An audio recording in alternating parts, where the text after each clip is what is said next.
আজ সকালে আমবাসা গঙ্গানগর থানার হাতে একটা এনডিপিএসের সিজারের একটা সাকসেস পাওয়া যায়।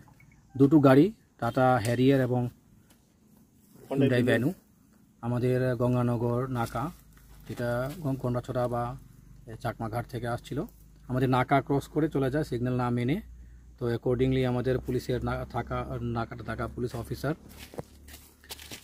পিছু ধাবা করে অনেক খোঁজাখুঁজির উপর পূর্ণজয়পাড়া একটা নির্জন জায়গাতে গাড়ি দুটো রেখে ড্রাইভাররা পালিয়ে চলে গেছে।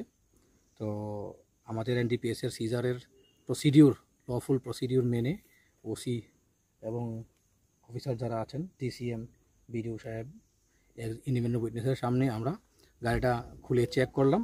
তখন চেক করার পরে এই আপনারা দেখতে পাচ্ছেন এতগুলো আমরা ড্রাই ক্যানাবিসের প্যাকেট হিসেবেই আমরা সন্দেহ করছি। এফএসএল টিমও আছে, চেক করছে। তো টোটাল 547 কেজি। মার্কেট ভ্যালু আনুমানিক অ্যাপ্রক্সিমেটলি 2 crore হবে। সঙ্গে অনেকগুলো নাম্বার প্লেট, যেটা আমরা ফেক নাম্বার প্লেট হিসেবে সন্দেহ করছি, সেগুলোও পাওয়া গেছে গাড়ির মধ্যে, যেটা আমরা সন্দেহ করছি যে পুলিশকে পুলিশের চোখে ধোলা দেওয়ার জন্য ইউজ করা হচ্ছে। Thank you.